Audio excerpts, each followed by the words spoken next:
Hey, what's up? Dusk the Viking here, and today we're going to be doing a deep dive on the Nightmare. I've got some example gameplay that we can watch toward the end, and then a full breakdown, analysis, add-ons, the whole thing. So with that said, let's get started.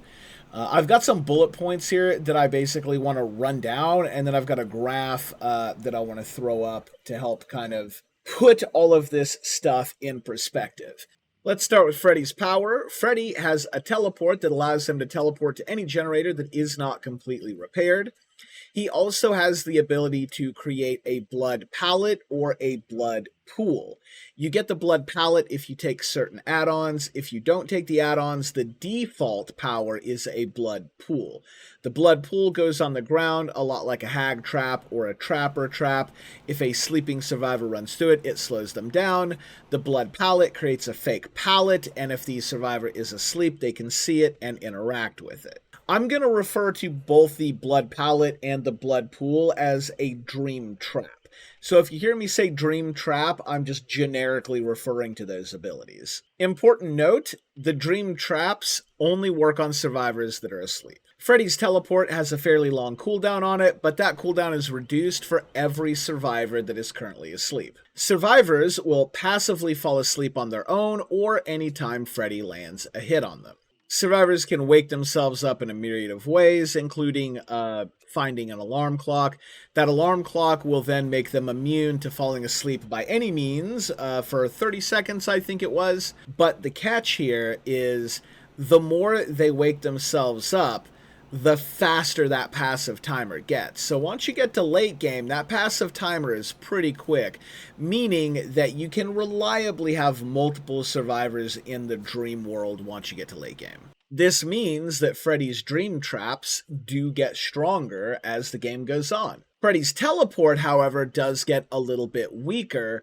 As generators get repaired, you'll have fewer and fewer generators that you can teleport to. While that might not seem like a huge deal, you have to keep in mind that Freddy's teleport is more than just mobility. You can do a lot of mind games with it, like teleporting to a generator to cut off a survivor, faking a teleport to a generator to get survivors to move in a different direction so that you can cut them off, so on and so forth. So losing generators and teleport points does hurt the ability a little bit. Plus, once you get to endgame and all the generators have been repaired, you lose the ability to teleport completely. But keep in mind, the more survivors are asleep, the quicker the cooldown is on the teleport. So while it is losing power, it does also gain a little bit power back because of that. This means teleport's strongest during the mid-game. So now let's talk about Freddy's base stats. His movement speed is pretty standard, same as Trapper, Wraith, all those standard movement speed killers. Freddy is a little bit shorter though, and that can play in his advantage on certain maps when it comes to mind gaming. But he does have the standard 32-meter terror radius, so you're not going to get any big stealth plays. However, any survivor that is asleep becomes oblivious, so they can't hear the terror radius. Unfortunately, the terror radius gets replaced by a lullaby that is also 32 meters, meaning that Freddy does not really benefit from the oblivious status effect. Now, it is true that the lullaby is non-directional, meaning they can't really tell which direction you're coming from, but at a 32-meter heads-up distance, survivors can still basically just take off, and if they see you, have plenty of time to just turn around and go the other direction. If you do want to try and make use of the oblivious or undetectable status effect, you want to make sure that the survivors that you're going after are awake so that they don't hear your lullaby. And last but not least, Freddy is an M1 killer. And all M1 killers share the same trait in that when all the pallets are up on the map, they're definitely weaker, so the more pallets you can destroy, the better off you are, which means that all M1 killers basically don't really start getting scary until the mid-game. Okay, I promised you a graph, and here it is, my extremely simple and crude hand-drawn graph. So on the side here, I just have the definition I'm using for early game, mid game, late game, and end game. Early game is when survivors still have 5 generators to complete. In other words, there are 7 available generators for repair that are actively on the map. Once they've repaired a generator or 2, they'll have 3 to 4 generators left, and that will be mid-game. Once they've repaired 3 to 4 generators, they'll only have 1 or 2 left that they need to repair, which will mean you're in late game. And once they've repaired 5 generators, they'll have 0 generators left to repair, which means that we're now at endgame. Now, I put some markers here at the top. This is early game, mid game, late game, and endgame. This is our arbitrarily drawn line to represent the power of teleport as the game goes on. And this line represents the power of the dream trap as the game goes on. At the start of the game, in early game, all survivors are awake, and you cannot affect any of them with a dream trap. Some add-ons do change that, but this is about Freddy's baseline power, not how all the add-ons affect it. If I tried to make this graph representative of all the add-ons, it would be all over the place, and it would be too much of a mess to really get any information out of. So basically, the idea is that the teleport gets slightly weaker over the course of the game until you get to endgame, and then it hard flatlines as you literally lose the ability to teleport. And dream traps get more and more powerful as survivors fall asleep faster and faster and faster until we get to endgame, where you can pretty reliably have multiple, if not all, survivors in the dream world. The thing to note about this is that early game is definitely when Freddy's kit is at its weakest, and combined with the fact that he's an M1 killer, which is also weakest at this stage in the game, means that we have no real goal to accomplish anything early game except for just trying to get some kind of momentum started. We don't really get a power spike on Freddy until we get to the mid-game, where we start to come online and our teleport is still pretty strong. Once we get here, we want to start the setup process. In other words, we want to start setting up for our win condition, and once we have everything set up, then we can coast or springboard off of that to whatever our win condition is, which will happen later. Post edit dusk here. I went over the add-ons, but it was like 20 minutes, and quite honestly, it wasn't really adding any usable or important information. It didn't really contribute to the rest of the video, so I just cut it out. So with that said, let's just jump straight to the build and then the gameplay. And finally, let's talk about this perk build. The entire build revolves around Game Afoot, which lets you hit a survivor and then turn them into the obsession, as long as that survivor has the longest chase time. This has a lot of synergy with Rancor and a lot of synergy with Remember Me. Rancor is basically our endgame win condition. I'll talk more about that in a little bit. Remember Me makes it take a lot longer for the survivors to open the exit gate. You can have up to 4 tokens on this thing, but with Game Afoot, you're going to be reliably hitting the obsession. So getting tokens on Remember Me is super easy. Barely an inconvenience if you're running Game Afoot. No Way Out is a little bit harder to get tokens on because you have to hook each survivor at least once to get up to your 4 tokens. But I'm going to say as long as you can get to like 2 or 3 tokens, you're probably in an okay spot, especially if you have 4 tokens on Remember Me. And that brings us to Rancor, which is our win condition. The obsession will be exposed, and if you can down them, you can instantly mori them on the spot, even if you've never hooked them. But here's the crazy part. Once that survivor is dead, they no longer count for the survivor with the longest chase time, meaning you can now use Game Afoot to transfer obsession status to another survivor and then down and mori them, and then transfer obsession to another survivor, so on and so forth. If everything goes perfectly, you could mori every single survivor in endgame with Rancor, and that's actually just super awesome. So mid-game is about getting tokens on Remember Me and No Way Out, and then endgame, your win condition, is about Rancor, and early game is just about getting your momentum going. And with that said, let's get on to the example gameplay.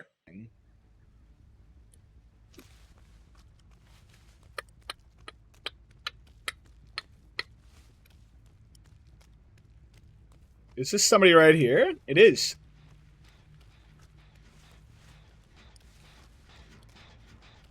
There you are. Trying to be sneaky. And asleep. Now, this is our obsession.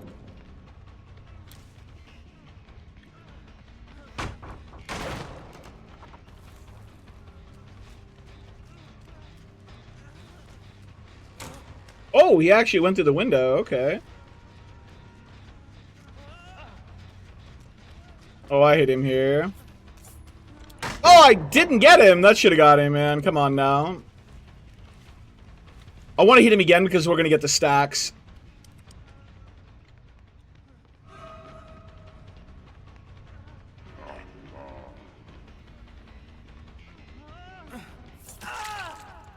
I just had to wait for him. I was like, this guy is so hold W. I'll just fucking wait. He won't be able to help himself. Alright, so that's now one stack on each.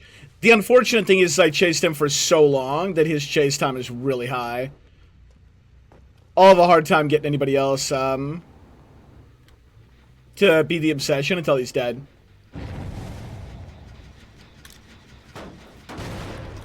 Kick this, and I'm going to go back up.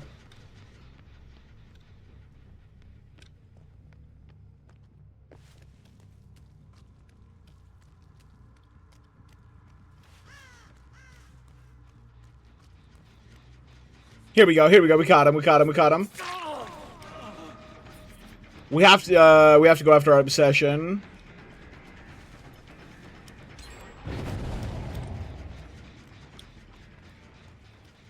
I think this is him.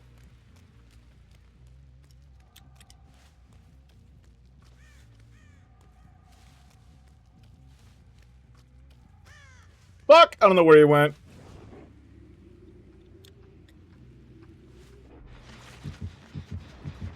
That'll do.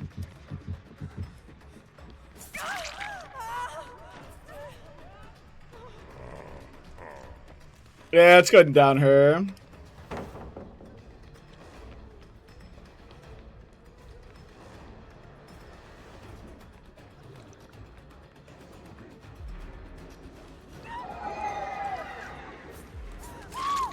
That'll do.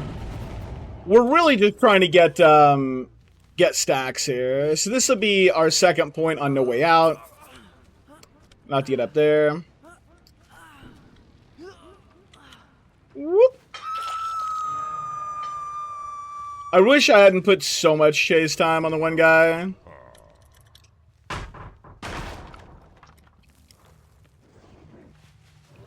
Yeah, we're gonna go get some blood pools down there. Let's go back down here, see if we can catch anybody on this.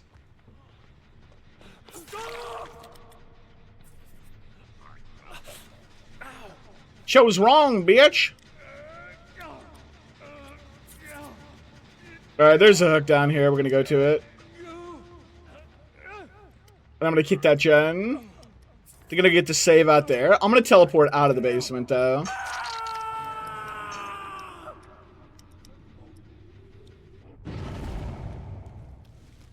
I'm gonna come up here.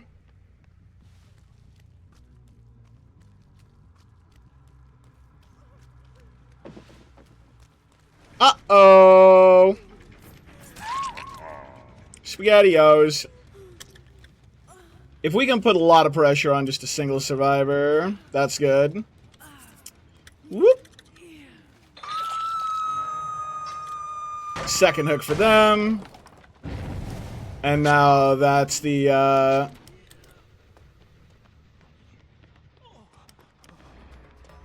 Oh, hey. Remember me? Alright, so there's 2 stacks of Remember Me. Let's chase him down to get that third. Oh, I think this is the wrong guy. Oh, we switched over to Alan Wake here.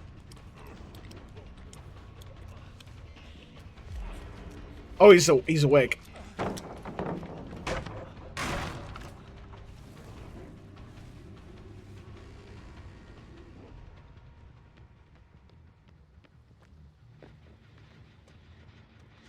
There's nobody down here. They would have ran out of the basement.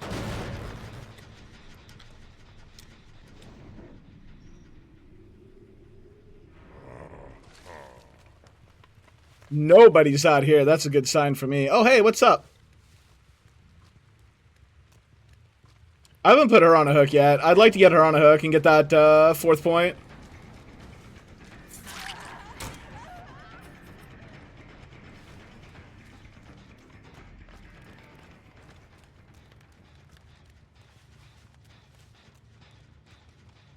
I think it was live dance with me.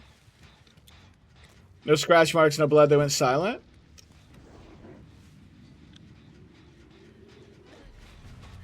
There you are.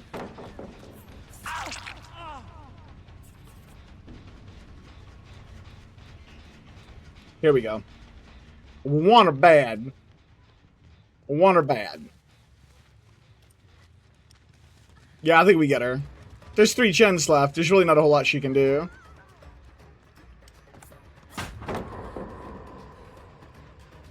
Damn it. You come back here, you.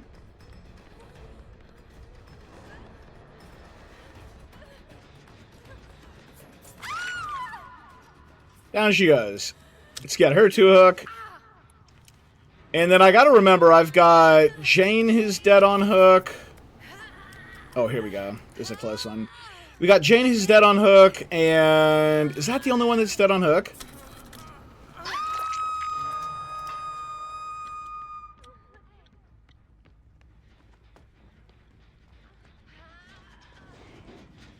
I'm gonna jump out there.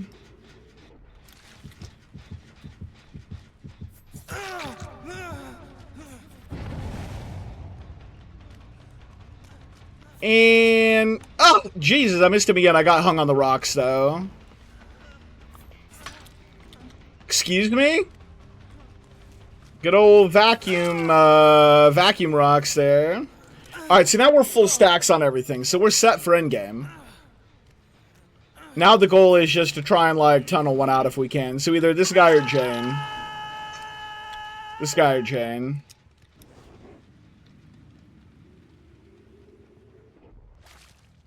Nobody's out here. I'm just double checking it.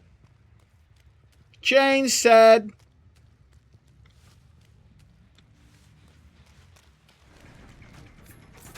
That's an urban evasion, Jane. Is that an urban evasion, Jane? Fully immersed Jane.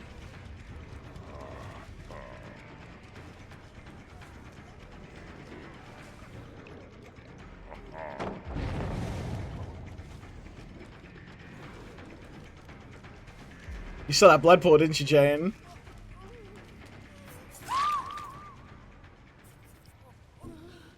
Alright, 2 generators left.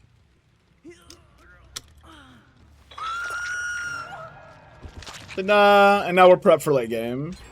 We're prepped for end game. Literally don't care about anything else now.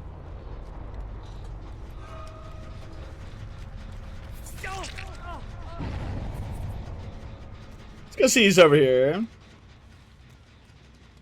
I wouldn't mind getting rid of this guy. He's dead on hook too. Kill him dead. Kill him dead. He was trying to figure out if he wanted to fake the pallet or not. And then that just gave me an opportunity to give him the old bip bap.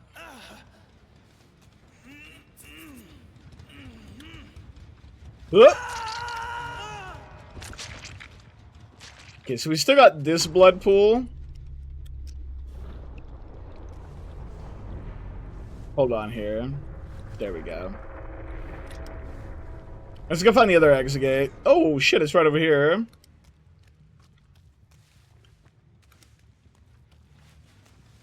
Ba-da, ba-da. Ba-da, ba-da, ba.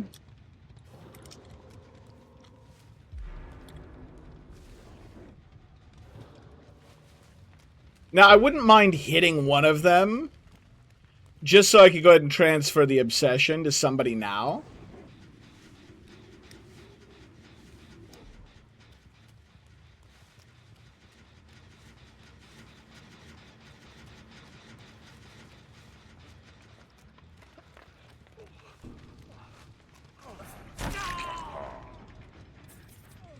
Looks like the other one is the one with the most chase time.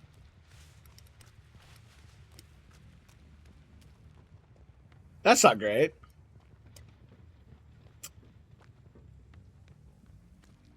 Okay, nobody here. I could just throw him on the hook and just probably call it done, but I really want to set this up for the end game.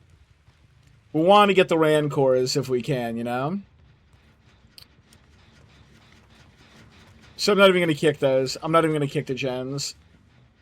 Gotta literally play with our food here.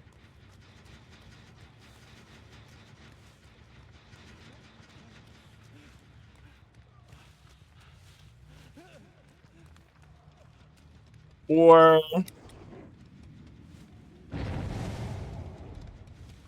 there she is.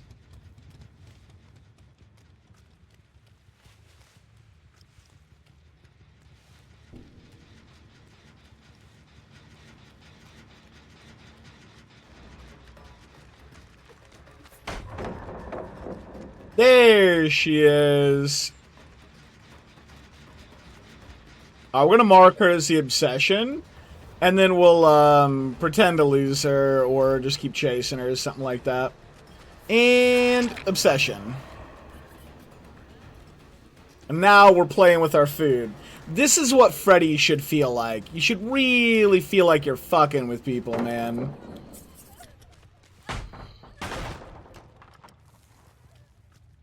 Okay, now we have to pretend like we've tried to cut her off.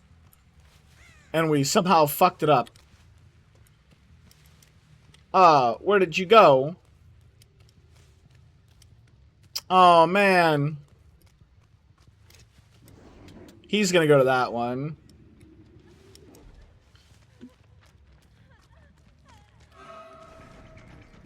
Hurry up! Do the last generator, buddy.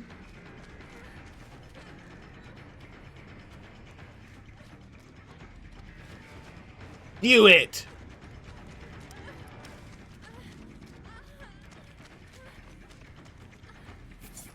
Oh, I missed!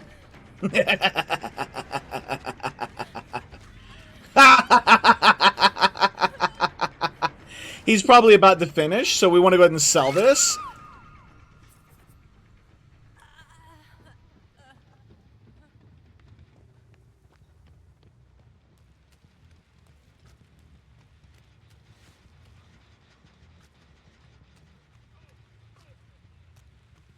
Do the fucking generator, you maniac! I'm so sorry your teammate fucking sucks.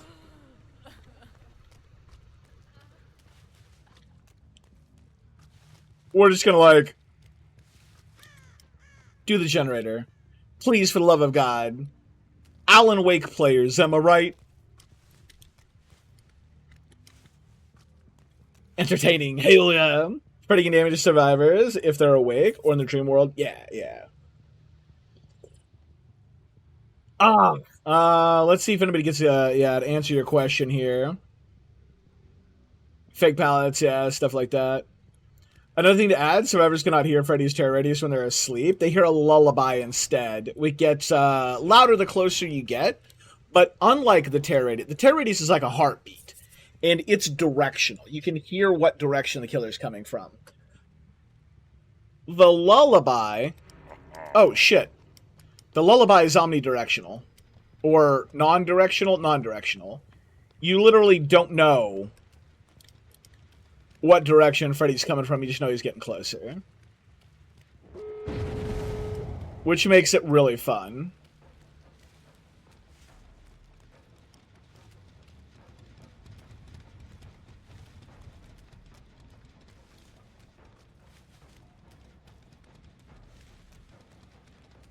I'm chasing the wrong person here.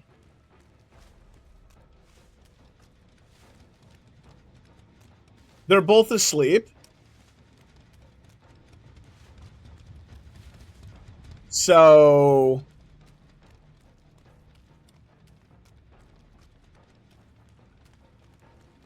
Ooh, Alan is no longer asleep. You got a clock.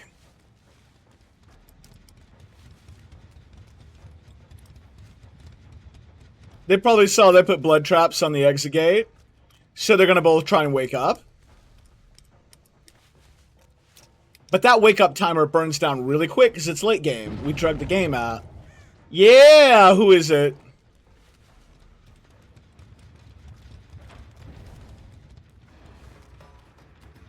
Fucking Alan Wake.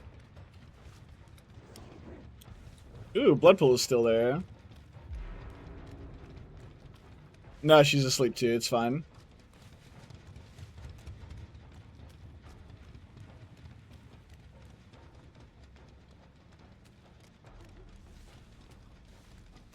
Well, I think I heard her.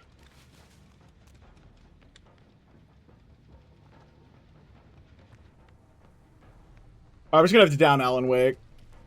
Fuck this guy, man.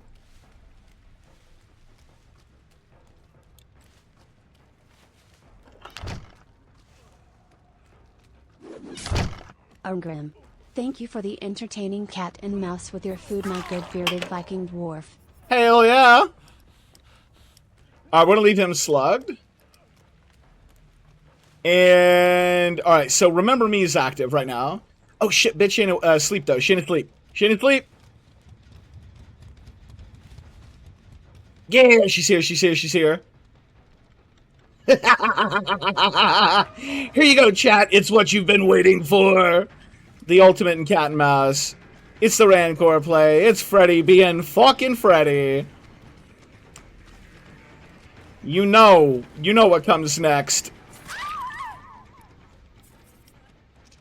It's this one.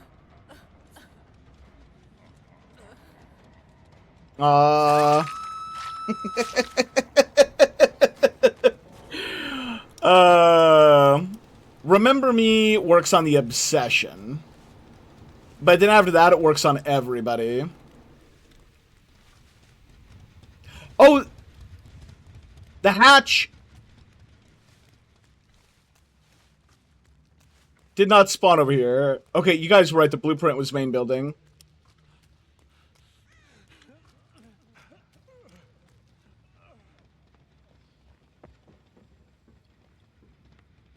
Oh, I can hear it?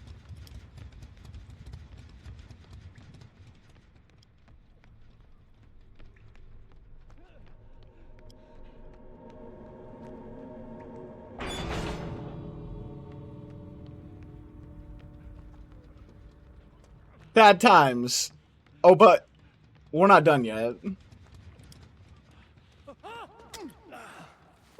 Oh, we're not done yet. We're gonna pretend to not be able to get him to a hook. So that I can hit him and make him the obsession and mori him too. We gotta... Oh man, the pallet. Oh no, how do I get here? Oh, he got up.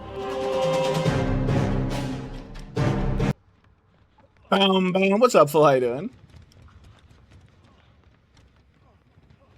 And Remember Me is still active, so... Yeah, you know what's gonna happen next, don't you, buddy?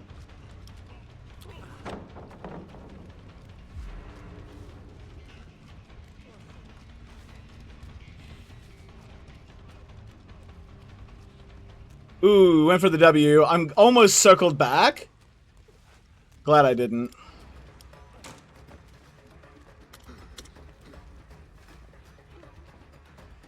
You should have dropped that. Now he's the obsession.